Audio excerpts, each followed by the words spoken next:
Sir आज मुलाकात हुई, बीएसपी से विधायक संजू सिंह जी भी आए, शेरा जी भी आए, नारायण जी भी आए, किस मुद्दे पे सर विशेष चर्चा हुई?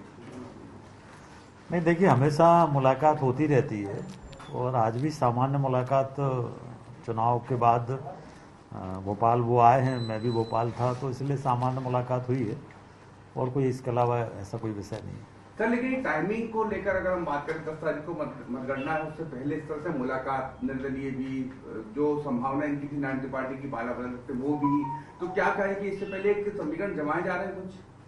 नहीं, ऐसा कुछ भी नहीं है। सभी लोग भारतीय जनता पार्टी के साथ पहले से हैं, भारतीय जनता पार्टी को समर्थन है और आज तो चुनाव के बाद चूंकि ये लोग सब भोपाल आए थे और इसलिए सामान्य भेंट, चुनाव में अभी सब व्यस्त थे तो मुलाकात नहीं हो पाई थी, तो आज सामान्य भेंट हुई है। सर उन्होंने लेकिन हर बातचीत में ये कहा है कि उनका बीजेपी को समर्थन जारी रहेगा, तो स्वाभाविक रूप से जब समर्थन जारी रहेगा तो इस पर भी चर्चा कुछ हुई होगी कि समर्थन उनका जारी रहेगा, तो एक बहुत कंफर्टेबल है बीजेपी इस पूरे मामले में कि अब समर्थन निर्दलीयों का उनके साथ ही है? नहीं, पहले से ही समर्थन सभी लोगों का, निर्दलीय, सपा बसपा का समर्थन भारतीय जनता पार्टी के साथ पहले से था और आज भी है, पहले भी था, आज भी है। और ये तो सामान्य भेंट है, समर्थन तो पहले से था और आगे भी है। सर कुछ इस तरह की हलचल होती है तो फिर ये भी लगता है कि कहीं ऐसा नहीं कि निर्दलियों के साथ साथ कुछ कांग्रेस विधायक भी मिलने आ जाए थोड़ी देर में भूपेंद्र में, तो क्या उसकी कोई संभावना दिख रही है? नहीं, अब जरूरत नहीं है, हम लोगों के पास पर्याप्त संख्या हो जाएगी, इसलिए अब कोई आता है तो स्वागत है, पर हम लोग अपनी तरफ से कोई प्रयास नहीं करेंगे। कोई आता है तो स्वागत। सर 10 को नतीजे आने हैं, कांग्रेस इस बात को लेकर कह रही है, पूरी तरह आश्वस्त है कि समर्थन 28 की 28 सीटें वो जीत रहे हैं और आप लोगों को मशक्कत करनी पड़ रही है। यही वजह है कि नारायण त्रिपाठी, शेरा भैया और संजू सब एक साथ मिलने आ रहे हैं, ऐसा कह रहे हैं।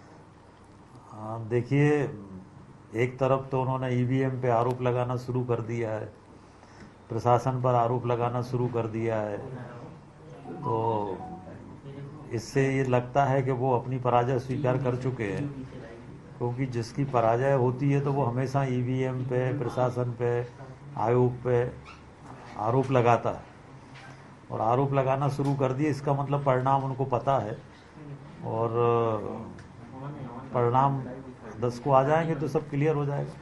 कुछ जगहों पे तो सर रीपोल की मांग कर दी है, भिंड की कुछ ऐसी सीटें हैं, मुरैना की कुछ ऐसी सीटें हैं जहाँ पर। देखिए, रीपोल की एक प्रक्रिया होती है, रीपोल की मांग उसी समय की जाती है जब मतदान होता है, मतदान चलता है, तब रीपोल की मांग की जाती है। तो अब उस समय तो कोई ऐसी बात आई नहीं है, उस समय कोई रीपोल की बात हुई नहीं। अब बाद में ये सारी बातें हो रही हैं, तो चुनाव आयोग जो भी फैसला करेगा हम लोग उसका स्वागत करते हैं। सर एक सवाल ये खड़ा हो रहा है कि जो गलत है उसमें आप लोग कह रहे हैं कि आपको समर्थन मिल जाएगा, आपको समर्थन के नतीजे मान लीजिए आ गए आपके फेवर में, तो फिर ये जो लोग थे बीएसपी वाले, एसपी वाले, निर्दलीय वाले, इस वजह से तो भयभीत नहीं है कि उन लोगों की पूंछ कम हो जाएगी, इसलिए आप लोगों की नहीं, बिल्कुल नहीं होगी, क्योंकि उनका समर्थन भारतीय जनता पार्टी के साथ है, तो इसलिए उनका जो सम्मान पहले था वही सम्मान रहेगा। उसमें कहीं कोई ऐसा नहीं है कि अब हमें बहुमत मिल गया तो उनकी पूंछ परख कम हो जाएगी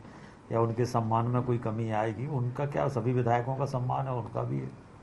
सर सम्मान के साथ साथ क्या मंत्रिमंडल में भी कुछ समायोजन निर्दलीयों का हो सकता है? बहुत, हालांकि बहुत भविष्य का सवाल है, लेकिन फिर भी अगर आप सम्मान की बात करें तो क्या संभावना? 10 के बाद सब चीजें सामने आएंगी, 10 तारीख के बाद जैसी परिस्थितियां होंगी वैसी सारी बातें सामने आएंगी। विकल्प खुले हुए हैं अभी मंत्रिमंडल में निर्दलीयों के?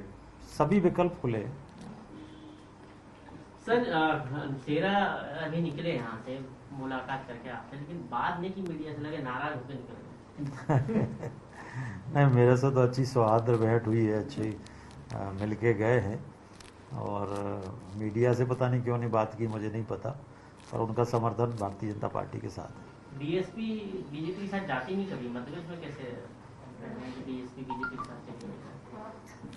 नहीं, अब परिस्थितियां जब जैसी होती हैं वैसे राजनीतिक निर्णय होते हैं और अभी तो सभी का समर्थन भारतीय जनता पार्टी को है पिछले समय से और आज भी है। सर नारायण त्रिपाठी जी पे शक हमेशा क्यों हो जाता है बीजेपी को, और आज फिर उनको बुला लिया? मैंने बुलाया नहीं, वो स्वयं आए थे, भोपाल आए थे, तो सामान्य शिष्टाचार भेंट थी, अलग से कोई बुलाया नहीं गया है, वो तो हमेशा आते रहते हैं, मेरे पास तो हमेशा आते हैं, तो ऐसे ही आज आए थे। उनके मैहर के विकास से संबंधित कुछ प्रस्ताव थे, उसके बारे में चर्चा करने आए थे, तो सामान्य भेंट थी। कांग्रेस कह रही है 28 जीत रहे हैं, लेकिन आपकी प्रबंध समिति के पास क्या फीडबैक है? हमारी प्रबंध समिति के पास यही फीडबैक है कि हम 28 ही सीटें जीत रहे हैं। हमारे पास भी 28 ही जीतने का है, कुछ सीटों पर कड़ा संघर्ष है, पर हम लोग ये मान के चल रहे हैं कि 28 सीटें जीतेंगे। सर, एक आध ऐसा इस बार संभावना दिख रही है कि बसपा या निर्दलीय के खाते में जा सकती है मुरैना की 1 सीट, तो क्या वो भी फिर बीजेपी के समर्थन में रहेंगे? हमसे कोई चर्चा या ऐसी कोई संभावना आपको दिखती है क्या? जैसी परिस्थितियां होंगी वैसे निर्णय होंगे, जैसी परिस्थितियां होंगी वैसा आगे निर्णय होगा।